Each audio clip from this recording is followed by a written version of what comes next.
Think you know Africa? Think again. Welcome to Ghana, a country bursting with color, mystery, and mind-blowing traditions you won't believe exist. From sacred waterfalls and ancient matriarchies to spicy street food and electrifying festivals, here are 15 shocking facts that will change the way you see this incredible nation. Let's dive in. Number 15. Ghana, a symbol of freedom and hope for Africa. When you think of freedom and resilience in Africa, one name stands tall: Ghana. Perched proudly on the Atlantic coast of West Africa, Ghana shines like a gem, not just for its geography, but for what it represents. It's the land where the Greenwich Meridian, the zero line of longitude, passes, a powerful symbol of balance between East and West. But Ghana is far more than just a spot on the map. Its tropical climate dances between two seasons, a gentle, life-giving wet season, and the dry months when the harmattan winds sweep down from the Sahara, cloaking the land in sand and mystery. Each season adds a unique rhythm to the land's character. But the real soul of Ghana lies in its people. Home to over 33 million citizens, most of them youth, Ghana pulses with energy, ambition, and potential. Over 100 ethnic groups call this country home, weaving a rich cultural tapestry where English serves as a unifying thread.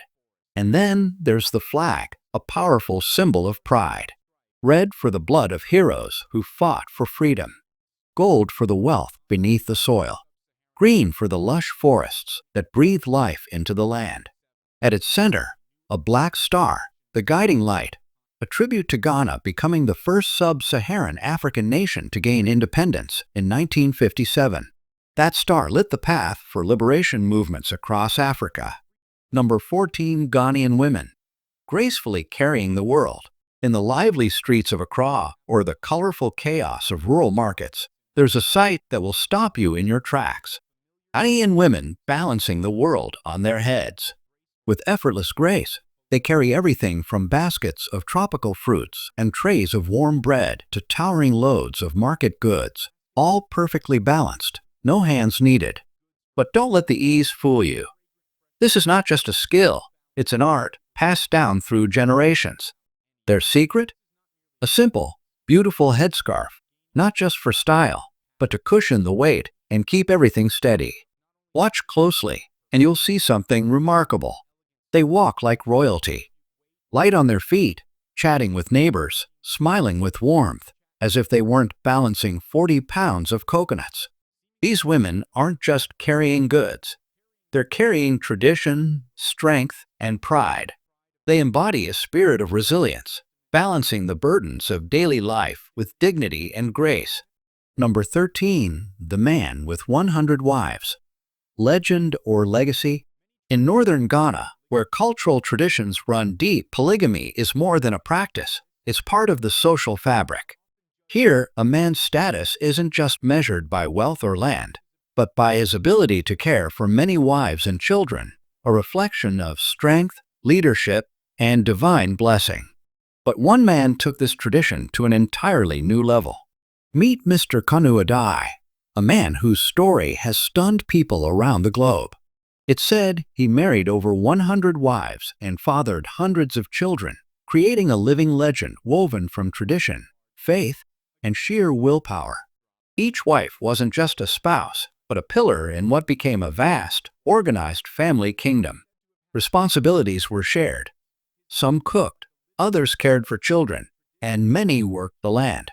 It was a rotating system, as efficient as a machine, and as structured as a small nation. So how did he maintain harmony in such a massive household? Mr. Kanuad once explained simply, "The gods gave me the mission and the strength to love and protect them all." When he stepped out with his family, the sight was said to resemble an ancient emperor, surrounded by his wives and a sea of children. But of course, peace wasn't guaranteed. Disputes and rivalries naturally arose, yet Mr. Adai's calm demeanor and mediation skills reportedly kept things from falling apart. Number 12. Welcoming the New Year. With Terce, New Year's Day is a time of celebration around the world. But in Ghana, it begins with something deeply emotional: and surprisingly loud. In many Ghanaian communities, families don't celebrate indoors, but instead gather in palm leaf huts, created just for this occasion. There, a powerful ritual takes place, one that might leave outsiders confused or even moved. If the previous year was filled with loss, hardship, or misfortune, the family cries loudly together on New Year's Day. It's believed this collective mourning drives away bad luck and clears the path for blessings in the year ahead. But if the old year was good, then the tone shifts. Laughter, dancing, and joyful noise fill the air as the family celebrates their good fortune and gives thanks. This emotional start to the year sets a powerful tone, blending reflection with hope. So if you're in Ghana on January 1st, don't be surprised if the streets are filled with the sound of weeping instead of fireworks. There's more. In coastal areas like Osu and Accra, there's a sacred New Year's silence. Playing music on this day is strictly forbidden out of respect for the sea goddess Mom Water or Mami Wada. Locals believe that loud music may anger her and bring disaster to fishing communities, a belief so strong the ban can last until May. And of course, no New Year's celebration in Ghana is complete without food. Dishes like fried rooster and a vibrant spinach and tuna salad are served with pride. Number 11, a sacred rite. Coming of age in the Krobo tribe. In the lush eastern region of Ghana, where emerald mountains meet winds that whisper stories of centuries past, a powerful and beautiful ritual takes place, one that marks the end of childhood and the beginning of womanhood. This is Dipo, the traditional coming-of-age ceremony of the Krobo people. More than a festival, it's a sacred journey, a rite of passage that transforms girls into women with dignity, grace, and ancestral pride. As dawn breaks, the ritual begins. Young girls kneel by a sacred stream. There, their hair is shaved, symbolizing purification, a gentle farewell to childhood. This cleansing act prepares them for the path ahead, both spiritually and physically. Then comes the adornment. Dressed in radiant traditional garments, the girls wear layers of colorful beads that sparkle in the sunlight, each bead believed to carry stories of the tribe's ancestors, culture, and legacy. Over the days that follow, they face ritual tests, balancing water-filled gourds on their heads without spilling, walking barefoot near fire, and performing sacred dances. These are not mere performances, they teach the girls courage, discipline, and resilience, the virtues every woman must possess. As the final night falls and drums echo through the village, the girls step into the center, glowing in their finest regalia. They dance, a celebration of identity, strength, and transformation. Around them, the entire community gathers in joy and reverence, offering prayers and blessings. Number 10. Ghana, a land of gold, a struggle for survival. Ghana is known as the Gold Coast, a land shimmering with one of the world's most sought-after treasures. In 2023 alone, Ghana produced nearly 4 million ounces of gold, making it one of Africa's top producers. But beneath the glitter of gold lies a stark paradox. In a country so rich in resources, how is it that over 23% of the population still lives below the poverty line? And in Ghana's northern rural regions, the numbers are even more heartbreaking, with poverty rates nearing 50%. Gold mines, the landscape like veins of light, and thousands of hardworking miners dig with unyielding hope. Yet for many, the promise of prosperity never reaches their homes. Basic needs, clean water, healthcare, education are still out of reach for countless families. In remote villages, daily meals might consist of only sweet potatoes or maize. Children walk miles to attend overcrowded schools, while hospitals remain understaffed and under-equipped. Even with a national literacy rate of around 79%, the gap between urban and rural areas and between men and women is sharp and troubling. In the poorest regions, girls' education often suffers first, sacrificed to chores, early marriage, or economic pressure. Number 9. The real cost of living in Ghana. Living in Ghana might seem affordable at first glance, but if you plan to settle in Accra, the capital city, prepare for a surprise. Accra is one of the most expensive cities in Africa, with a cost of living that rivals some Western cities. Rent alone can take a big chunk out of your budget. A modest one-bedroom apartment in the city center can cost you around $900 per month, while a more spacious three-bedroom apartment might shoot up to $2,300. Looking for more affordability? You'll find it in the suburbs, where a one-bedroom unit can go for around $500 or even less. But if you move beyond Accra into smaller towns or rural areas, the difference is dramatic. There, basic accommodations may cost as little as $50 to $100 per month. When it comes to food, local restaurants are relatively affordable, offering meals for about $5. But a three-course dinner for two at a mid-range spot could cost around $50. Grocery prices are mixed. Milk is around $2 a liter, bread $1.50 a loaf, and chicken about $7 per kilogram. Families can save by shopping at open-air local markets instead of supermarkets. Transportation is one of the brighter spots. Public transport, especially the popular Trotro minibuses, is cheap, with a one-way ride costing just 50 cents and monthly passes around $30. Taxis are more costly, averaging $1 per kilometer, and services like Bolt or Uber are widely available, with typical rides ranging from $2 to $6. Utilities? A small apartment's monthly bills, including electricity, water, and garbage collection, usually fall between $50 to $100. Add it all up, and a single person living modestly in Accra's downtown might spend around $1,650 per month, covering essentials like rent, food, and transport. Number 8. Ghana's cultural kaleidoscope. Ghana is a cultural treasure chest, home to more than 100 ethnic groups, each adding its own customs, languages, and traditions to the vibrant national identity. From music to dance, sculpture to storytelling, Ghana pulses with artistic life. Its music is as diverse as its people. Genres like highlife and hiplife, a fusion of highlife and hip-hop, blend traditional beats with modern rhythms. You'll also hear gospel, reggae, and Afrobeat, all played on rich arrays of drums and percussion instruments. But it's the dance that truly electrifies. From ceremonial rituals to joyous street celebrations, dances in Ghana are expressive, physical, and deeply symbolic. Dancers often wear colorful traditional outfits, moving with strength and emotion, each step telling stories of love, struggle, and spiritual belief. Visual arts also flourish here. Bold, colorful paintings, intricate carvings, and symbolic sculptures reflect daily life, nature, and the sacred. Among Ghana's ethnic groups, the Ashanti are particularly well known for their craftsmanship, especially their tiny, intricately made gold figurines used in ancestral worship and as symbols of power and status. Yet not all cultural traditions are embraced equally.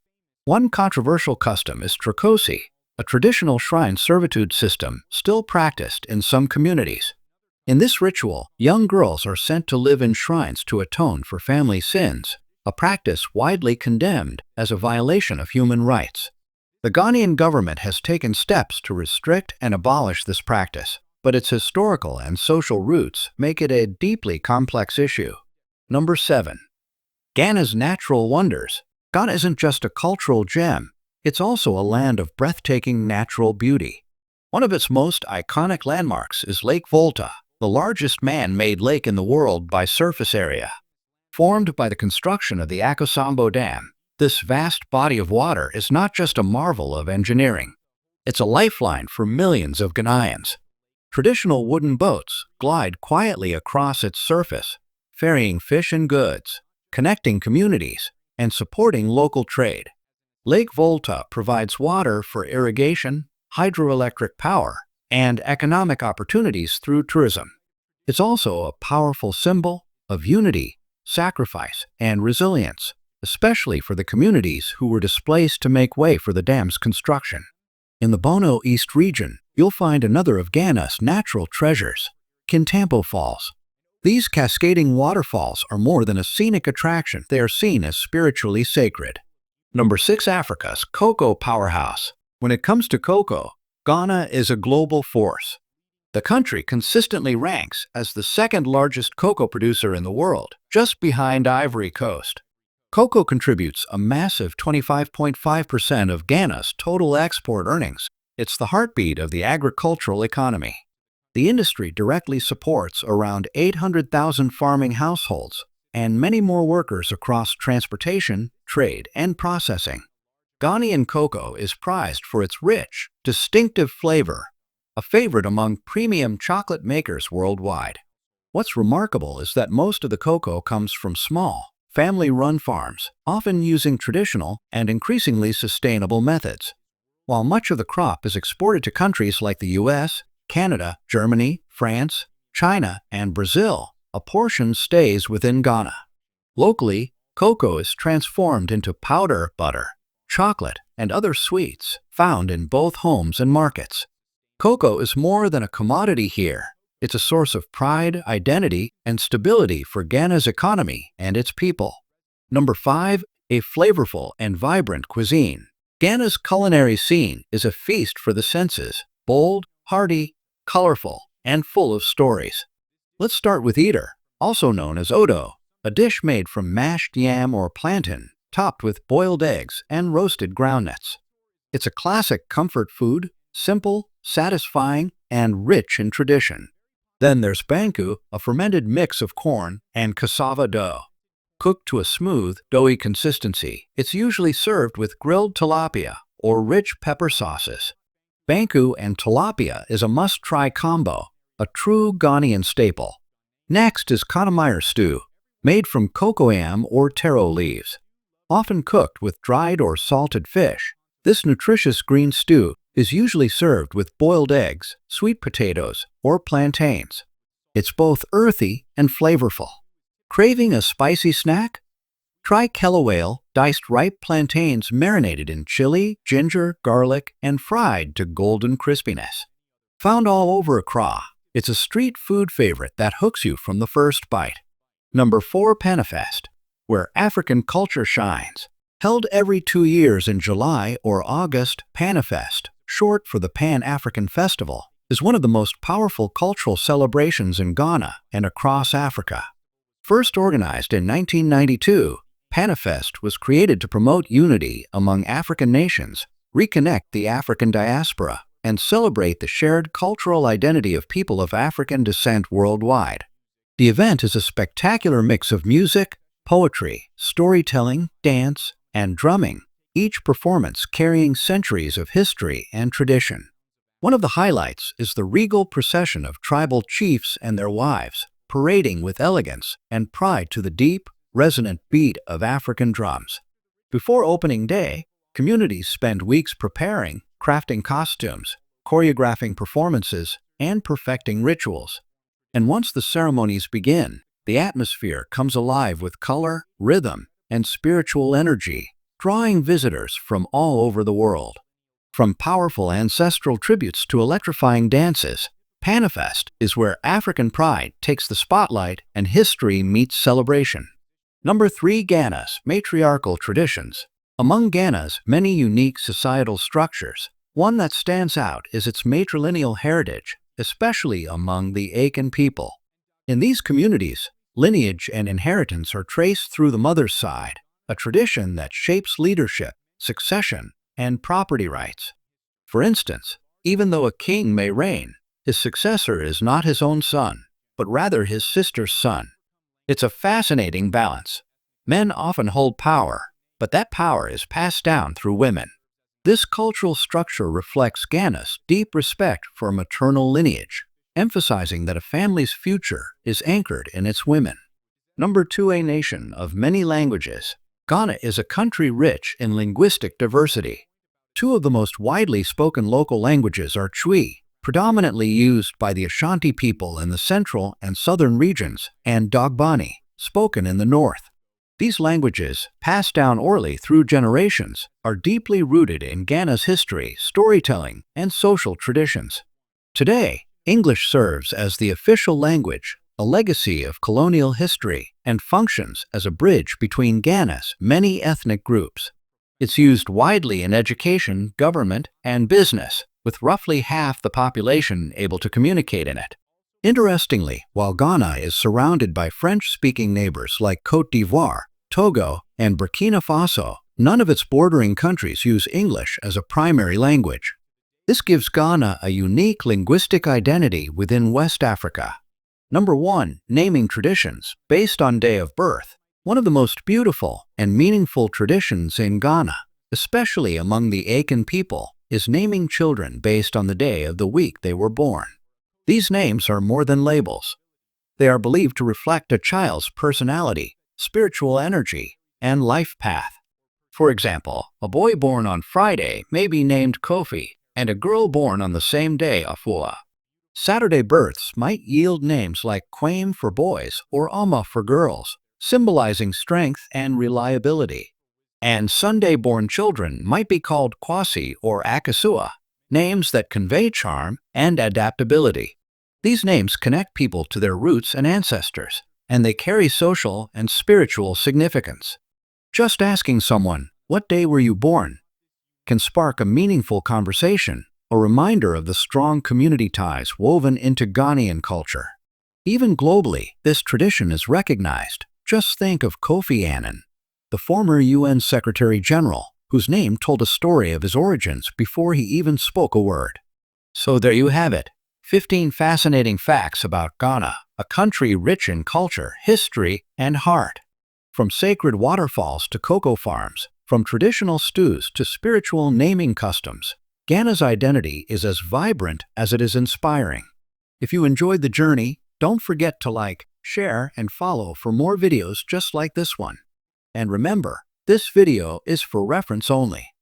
Please do your own research before making any travel or cultural decisions. Thanks for watching and see you in the next one.